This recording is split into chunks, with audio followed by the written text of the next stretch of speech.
Everyone, and welcome to my kitchen. I'm Thais Harris, holistic nutritionist, and I am here today to talk about bread.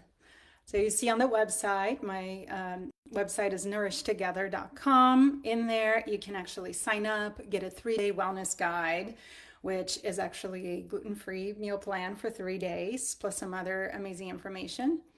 And once you sign up in there, you'll also receive my gluten, wheat, and gluten free guide. So let's get started. Please send in your questions. I'm really excited to talk about this topic because it is something I get asked again and again from my clients, from friends in general, because bread and other wheat and gluten products are such a big part of our culture and of our meals. Of course, there are all these reward systems in our bodies that are set up to really love wheat for more reasons than one. One of them being it's very attached to treats, right? To sort of rewards, sometimes even love. When we're kids, birthday cakes or any kind of cakes and muffins and cookies, those are usually pretty correlated with, celebration and happiness and love. And it's also really easy to make things like sandwiches for lunch. And we tend to all be so busy in our day to day lives. And sometimes it's very nice to have something that's convenient, easy to carry around or send to school with our kids. And so it's understandable that, they are such a big part of our life. Those treats, the breads, and then pastas and all of that. So how do we consume it in a way that is healthy and that will actually support our health and not take away from it? So, first, let's talk a little bit about gluten. And there's a protein called gliadin that's actually in wheat and some of the other gluten containing grains, but mostly in wheat, that can be really difficult to digest. And so, I want to talk a little bit about there's two books, one called Eat Wheat by John Dooley and one called Grain Brain by David Perlmutter. And these books are very interesting, and there's actually debates online that you can watch of these two doctors talking to each other. They're actually friends that have known each other for many years, where they're just discussing a little bit about, their different points of view regarding wheat. So what we know is that wheat, and specifically that gliadin, can actually cause irritation in the gut. It can cause inflammation. So we actually release some inflammatory compounds. And it can even cause things like leaky gut, which is when there's more permeability in the lining of our gut, which we don't want to have happen. So, yes, for most people, and a lot of these studies show that just about everybody has a reaction to this gliadin. Now, is it going to be super harmful for everyone? No, not necessarily. Will it be harmful for somebody who's already suffering from digestive discomfort? Yes. So, one of the things about wheat is that we really have to assess what is our state of health right now? Are we dealing with hormone issues, with gut imbalances, microbiome imbalances? Do we experience headaches, bloating, foggy brain?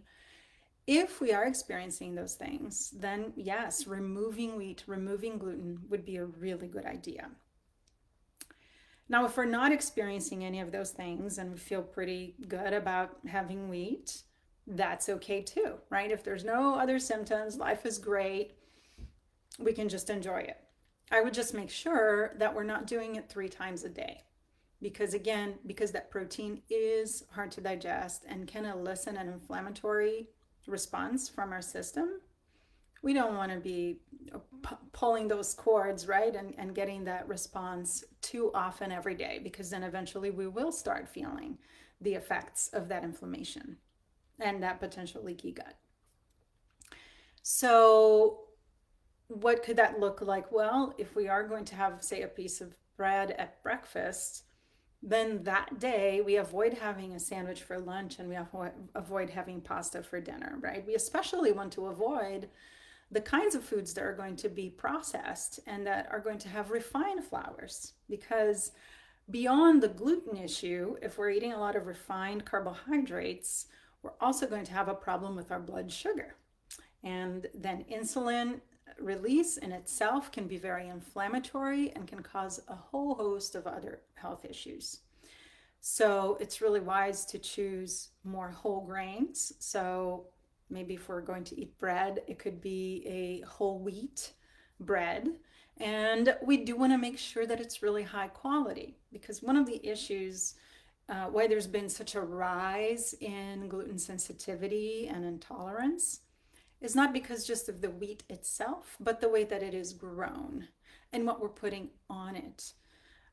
Glyphosate is the active ingredient in Roundup, and it's heavily sprayed in wheat fields, not just to keep the pests at bay, but to actually speed up the maturity of those grains so that they can go to market faster. And glyphosate is now known to be a carcinogen, and it interferes with our ability to make vitamin D. It interferes with our microbiome, with our ability to make enzymes.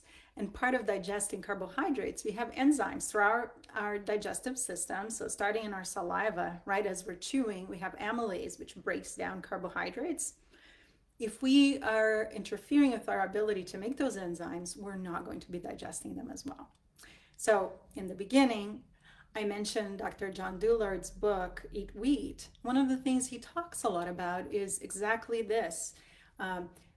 If we are having trouble digesting a certain food, do we just eliminate that food and that's it? Job done? No, we have to actually go into the cause of, like, why are we having a hard time digesting? And we need to work to bring that power of digestion back up again and to really enhance our ability to digest foods. So that sometimes it means removing the offender, right? Removing those foods that we're having a hard time digesting, and then applying a protocol to reinoculate and repair so that then we can have strong digestion again and be able to then enjoy those foods on a maybe semi-regular basis, not a ton, but in a way that we don't feel deprived, especially if it's something we really enjoy. So coming back now to, building the gut and making sure that the wheat that we're eating is really high quality so that we don't have things like glyphosate. That's just one thing, by the way. When we talk then about processed products, there are so many other chemicals and preservatives, right? And then the oil. So for example, a lot of the breads that we get at the store that come in their little plastic bag that could last a couple of weeks without going bad, without hardening, those have a lot of different compounds in them to keep them fresh, to extend their shelf life, but that's not extending our life. So it's really important to see, like, what are the ingredients that are in the food that we're eating, right? And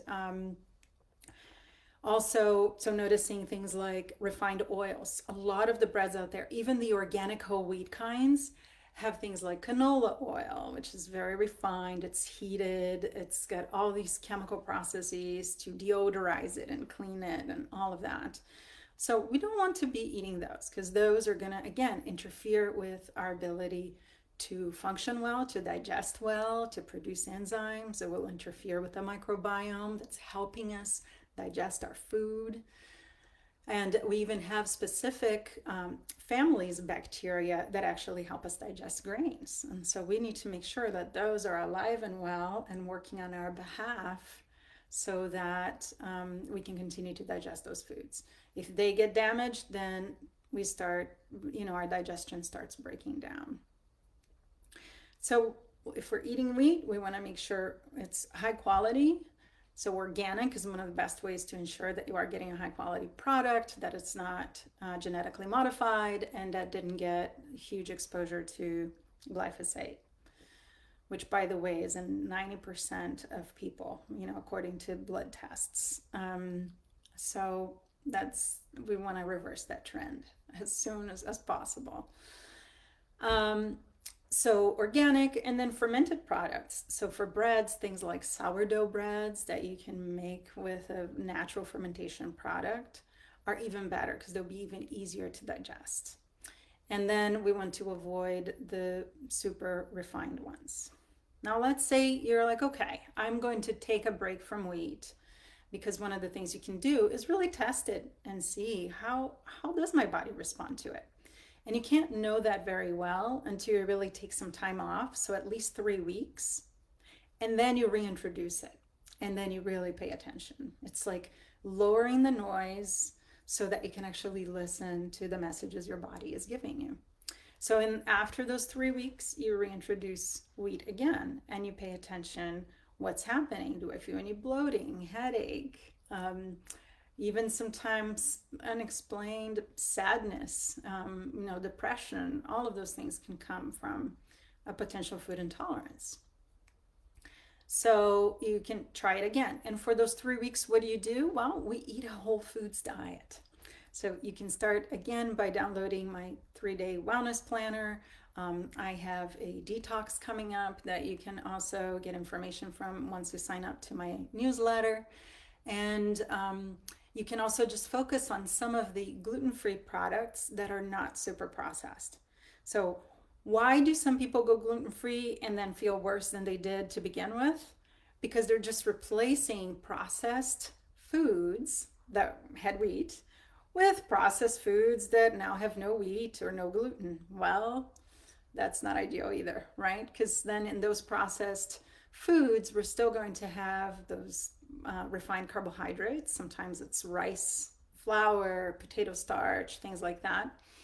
And in gluten-free baking, sometimes there's even more chemicals and more compounds that we don't want to have because they're trying to mimic the action of gluten, which makes, the fluffy breads and all of that. Well, when they're trying to mimic that, they have to use a lot of different ingredients. So things like guar gum, xanthan gum, different things that are not for a lot of people that already deal with some sort of like irritable bowel condition or just really sensitive gut or prone to headaches. Those compounds can actually make things worse, and it might also be very hard to digest. So it's not just about going gluten-free and changing, a box for another box. It really is about looking, how can I eat a whole foods diet that will really support digestion? And so lots of fruits, vegetables, lots of vegetables, and then some whole grains. So things like wild rice and quinoa. If it's soaked, it can be very healthy. And I think with quinoa specifically, sometimes it's about the preparation where people have a harder time digesting. But we want to be able to soak it so we can eliminate some of the anti-nutrients in it. We can eat things like gluten-free oats. Again, soaking is great for all grains. Anything that can, become a new plant. So legumes, the beans, the grains really do better when they are soaked.